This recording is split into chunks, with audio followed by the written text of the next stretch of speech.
Hello my dear students, बहुत दिनों के बाद में एक बार फिर से ऑनलाइन क्लासेस में मैं आपकी मैम डॉक्टर संजू आपका स्वागत करती हूँ और उम्मीद करती हूँ कि बीते महीनों में आप लोग स्वस्थ होंगे।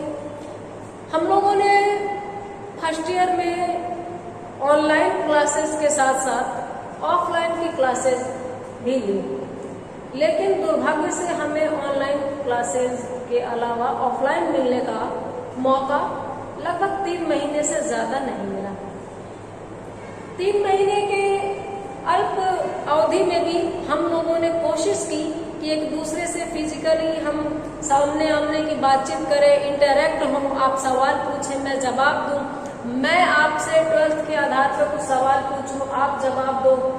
12th के आधार पर, क्योंकि बीए पार्ट फर्स्ट के विद्यार्थियों से मैं इस समय बात कर रही हूँ जो बीए पार्ट फर्स्ट में 3 महीने ऑफलाइन मुझसे रूबरू थे और प्रमोट होकर सेकेंड ईयर में चले गए, उनकी बात कर रही हूँ। अभी तक मेरे लिए वो बीए पार्ट फर्स्ट के ही थे, वही मैंने कह दिया, लेकिन आप जानते हैं कि आपको सेकेंड ईयर में प्रमोट कर दिया गया है और बहुत कम उम्मीद है, बल्कि नहीं ही है कि आपकी अब फर्स्ट ईयर की कोई परीक्षा होगी। जब फर्स्ट ईयर की परीक्षा नहीं होगी और आपको सेकेंड ईयर में प्रमोट कर दिया गया है तो आपके लिए उचित यही है कि अब आप सेकेंड ईयर के सिलेबस के बारे में जान लें और उस आधार पर अपने आप को ढालें और पढ़ने के लिए रुचि पैदा करें।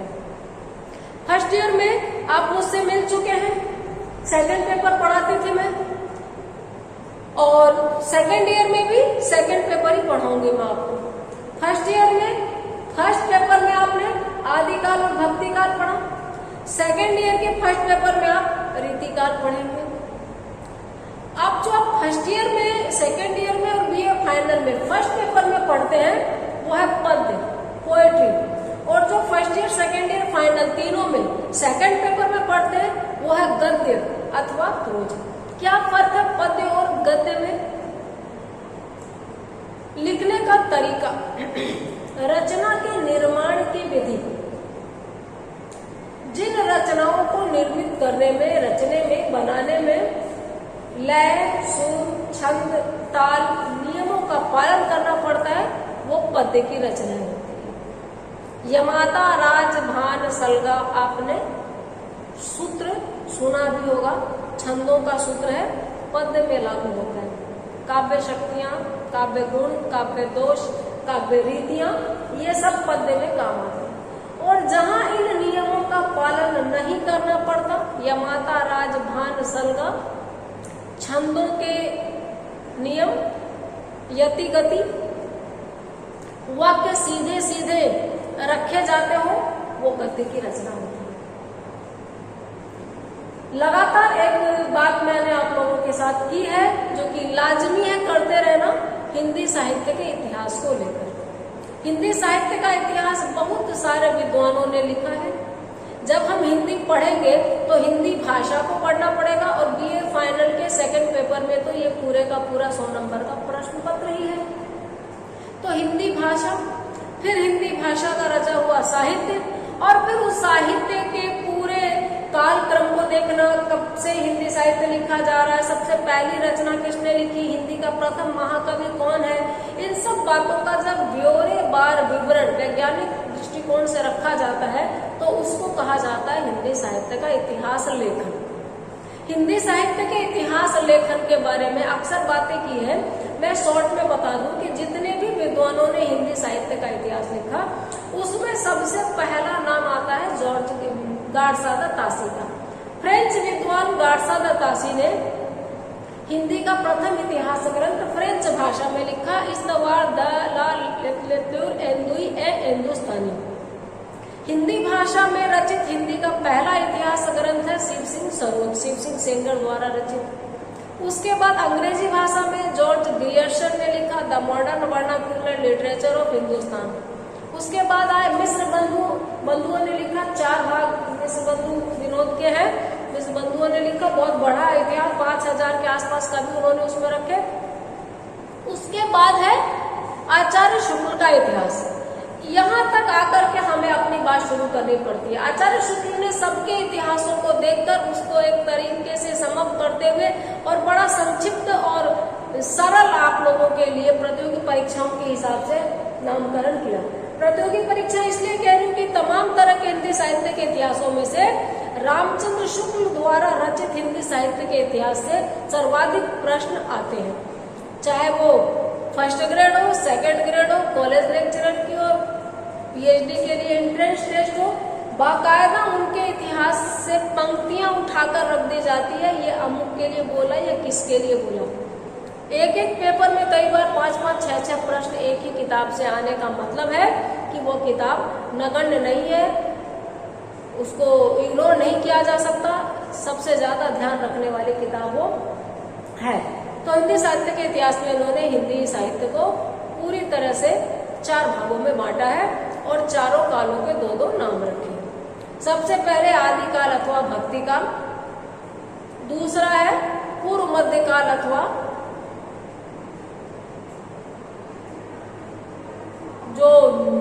कुछ मैंने मिस्टेक कर दी, आदिकाल अथवा वीरगाथा काल।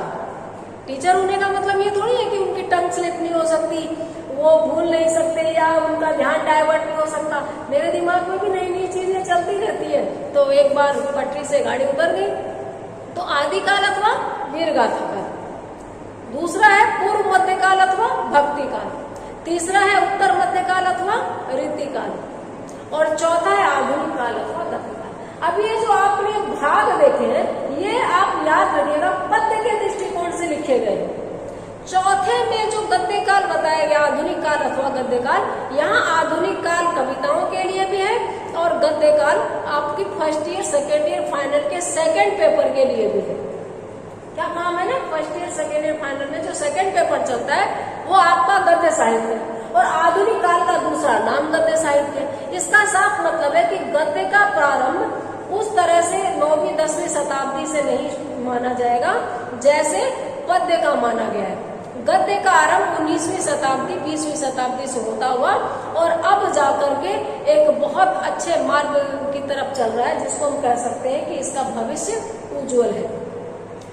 साहित्य में सबसे ज्यादा गद्य का इस समय बोलबाला है, जबकि 10वीं शताब्दी में 9वीं शताब्दी में जहाँ हिंदी प्रारंभ हुई, हिंदी कविताओं का श्री गणेश होना शुरू हुआ, वहाँ गद्य का नामोल्लेख भी नहीं था। राउडवेल कृत जो रोड़ा कवि कृत राउडवेल है या पाहुड़ दोहा है, बहुत कम कृतियां आपको गद्य की मिलेंगी। हालांकि एक बात याद रखने की है, खड़ी बोली जो कि आधुनिक काल की भाषा है उसके पहले कवि आदिकाल के माने जाते हैं अमीर खुसरो, लेकिन आदिकाल की भाषा खड़ी बोली नहीं थी। तो चलिए हम बात करते हैं वापस अपने सिलेबस की। सेकंड ईयर में सेकंड पेपर में हमें क्या क्या पढ़ना है। सेकंड ईयर के सेकंड पेपर में हमें 3 किताबें पढ़नी है। 2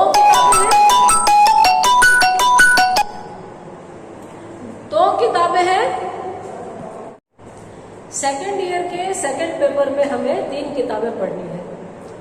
फर्स्ट पेपर में 1 किताब पढ़नी है, रीतिकाल के महत्वपूर्ण कवियों का परिचय, उस समय की रचनाएं और रीतिकाल का काव्य विभाजन, रीतिबद्ध, रीतिमुक्त, रीति सिद्ध, उस समय की पृष्ठभूमि, विशेषताएं, ये सब दूसरी मैडम आपको पढ़ाएंगे। रही मेरे सिलेबस की बात जिसके लिए हम उन्मुख हैं, आमने सामने है, बता चुकी हूँ कि मेरे लिए आप लोग मुझसे दूर नहीं होते। आंखों के सामने नहीं दिखने का मतलब गायब हो जाना नहीं है, कहीं ना कहीं आप हैं मेरे लिए, मेरे साथ में बने हुए हैं। तो सेकंड पेपर में हमें 2 तो नाटक की किताब पढ़नी है और 1 हमें एकांकी की किताब पढ़नी है। एकांकी की किताब का नाम है 10 एकांकी और 2 नाटक जो है उसमें एक तो भारतेंदु हरिश्चंद्र द्वारा रचित नाटक है अंधेर नगरी, दूसरा नाटक है नंद किशोर आचार्य द्वारा रचित हस्तनापुर। अब हमें नाटक किस लिए पढ़ना सेकेंड ईयर में? सिलेबस बहुत चीजों को सोच के बनता है। काव्य कई तरीके से लिखे जाते हैं। एक प्रकार का काव्य है दृश्य काव्य और दूसरे प्रकार का काव्य है श्रव्य काव्य। काव्य का एक प्रकार से विभाजन हम यूं कर सकते हैं, श्रव्य काव्य और दृश्य काव्य। श्रव्य काव्य का मतलब जिसको हम सुन सकते हैं, बोलकर पढ़ सकते हैं। कोई पढ़ रहा हो तो हमें सुनाई देता है, ये भी श्रव्य काव्य, और हम बोल के पढ़ते हैं, वो भी श्रव्य काव्य है। जितने भी तरह के महाकाव्य हैं, खंड काव्य हैं, चंपू काव्य है, उपन्यास, कहानी, कविता, निबंध, ये सब श्रव्य काव्य की श्रेणी में आए। वैसे इसको पोएट्री में, पद्य में बांटा जाता है, लेकिन आप सब जगह देख सकते हैं। दूसरा है दृश्य काव्य। दृश्य काव्य दृश्य धातु से बना है। दृश्य का मतलब दर्शन, देखना। अब जिस काव्य को आप देखकर आनंदित होते हैं वो कौन सा काव्य है? वो है नाटक, एकांकी, रूपक, 10 रूपक, भाण, वीथी, प्रहसन इत्यादि। अंग्रेजी में 1 एक्ट प्ले और हिंदी में एकांकी, ये हमारे सिलेबस में है। अंग्रेजी में ड्रामा, हिंदी में नाटक, ये हमारे सिलेबस में है। अब बात करते हैं कि इनमें हमें पढ़ना क्या है। तो जो भी चीजें हमारे सिलेबस में चलती है उनका थ्योरी और प्रैक्टिकल दोनों पढ़ना होता है। प्रैक्टिकल का मतलब तो आपके दोनों नाटक की किताबें और एक एकांकी की किताब, इन सभी को लाइन वाइज मैं ऑफलाइन या ऑनलाइन पढ़ाऊंगी। इन नाटक और एकांकी के महत्वपूर्ण गद्यांशों की व्याख्या करना सिखाऊंगी। इनसे 2-2 नंबर के प्रश्नों के उत्तर करेंगे हम, और इनसे 20 नंबर के निबंधात्मक प्रश्न करेंगे। यह प्रैक्टिकल काम है हमारा कि जो किताबें चलती है उससे 3 तरह के प्रश्न आ सकते हैं। 8 नंबर की व्याख्या, 20 नंबर का निबंधात्मक प्रश्न और 2-2 नंबर के अति लघुतरात्मक प्रश्न जो 50 शब्दों में उत्तर देने के लिए निर्धारित होते हैं। दूसरा थ्योरेटिकल। अब नाटक और एकांकी हमारे सिलेबस में, तो नाटक किसे कहते हैं, एकांकी किसे कहते हैं, नाटक के तत्व क्या है, एकांकी के तत्व क्या है, कब पहला नाटक लिखा गया, कब पहला एकांकी लिखा गया, किन लोगों का इन विधाओं में महत्वपूर्ण योगदान है, किन लोगों के नामों के बिना इन विधाओं का की चर्चा करना अपूर्ण माना जाएगा। ये सब प्रश्न भी हमारे सिलेबस में है, ये हमारे थ्योरी में है, हमें करना है। तो सबसे पहले तो हम समझ लें कि नाटक क्या है। नाटक नट धातु से बना है, कुछ इसको नाट धातु से मानते हैं बना हुआ, कुछ नृत्य से कहते हैं। कुछ लोग मानते हैं कि नाटक में जो यवनिका शब्द है वो यूनान के जवनिका शब्द से बना है, लेकिन कुछ दूसरे कहते हैं कि यूनान में नाटकों के खुले मंचन की व्यवस्था थी। यवनिका का मतलब पर्दा उठाना, पर्दा गिराना। जब ये वहां कॉन्सेप्ट ही नहीं था तो यूनान से नाटक नहीं आए। प्राचीन काल से हमारे यहाँ कालिदास, भवभूति, मुद्रा राक्षस, इन लोगों का संस्कृत साहित्य में, नाटक में अमूल्य योगदान है। प्रचुर साहित्य है नाटक के क्षेत्र में हमारे पास, लेकिन जिसकी हम बात कर रहे हैं वो हिंदी नाटक, वो 19वीं शताब्दी की महत्वपूर्ण घटना है। वो हिंदी में पुराने नहीं है। भारतेंदु हरिश्चंद्र को हिंदी नाटकों का जनक कहा जाता है। उनसे पहले भी कुछ लोगों ने नाटक लिखे। एक तो उन्हीं के पिता गोपाल दास गिरधर राय, गोपाल दास उनके पिता का नाम था, गिरधर राय उपनाम से वो लिखते थे। उनके द्वारा रचित नहुस नाटक को कुछ लोग हिंदी का प्रथम नाटक मानते हैं, लेकिन वो ब्रज भाषा में लिखा गया। कुछ लोगों ने इंदर सभा जैसे नाटकों से नाटकों की उत्पत्ति मानी, लेकिन वो भी प्रॉपर नाटक नहीं थे। उनमें 3 तरफ दर्शक बैठते थे, एक तरफ इंद्र की कुर्सी रख दी जाती थी, सामने जो वाद्य बजाने वाले होते थे वो बैठते थे, और जो पात्र और परियों के बैठने की कुर्सी वही लगाई जाती थी, और जो पात्र एक बार आ गया वो अपने संवाद कह के जाता नहीं था, वहीं बैठा रहता था, वहीं रह जाते थे। आगा हसन लखनवी इंदर सभा लेकर आए, बहुत लोग उनको उसके मानते हैं, लेकिन आप याद रखिए इंदर सभा जैसे नाटकों को भारतेंदु ने नाटकाभास कहा, यानी नाटक का आभास। ऐसा लगता है जैसे नाटक लिखने की कोशिश की जा रही है, लेकिन वो नाटक नहीं थे। फिर पारसी रंगमंच आए, पारसी थिएटरों में बहुत अधिक श्रृंखलता के साथ में नाटकों का मंचन होता था, कथानक गंभीर नहीं होता था, बीच बीच में नर्तक उल जलूल हरकतें और अश्लील नृत्य नाटिकाएं प्रस्तुत करते थे, जिसको भारतेंदु ने संस्कृति के लिए बहुत खराब माना है। उसके बाद भारतेंदु का अपना योगदान आ जाता है। देखिए, भारतेंदु बहुत अधिक नहीं जिए, 1850 में जन्मे थे और 1885 में देहांत हो गए।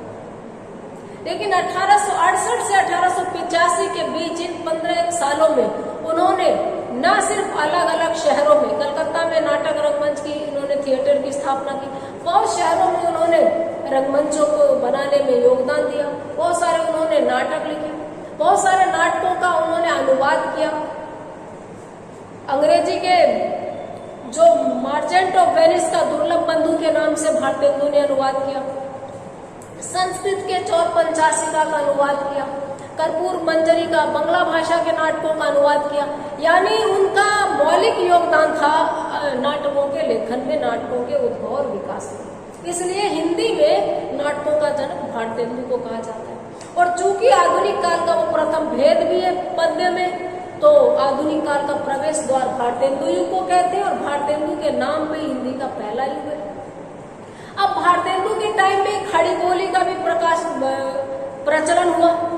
सबसे पहले खड़ी बोली में साहित्य सृजन का काम आधुनिक काल में हुआ और आधुनिक काल का पहला भेद है भारतेंदु युग। तो सबसे पहले खड़ी बोली में गद्य रचनाओं का काम भारतेंदु के समय में हुआ। गद्य और पद्य, कविता, कहानी सब के रूप में अगला युग भारतेंदु के बाद द्विवेदी युग है, उसमें खड़ी बोली को साहित्य के सभी रूपों के लिए स्वीकृत कर दिया गया। लेकिन भारतेंदु युग में पद्य की भाषा तो अभी भी ब्रज भाषा थी, ब्रज भाषा उस समय की भाषा थी और खड़ी बोली उस समय बोली थी।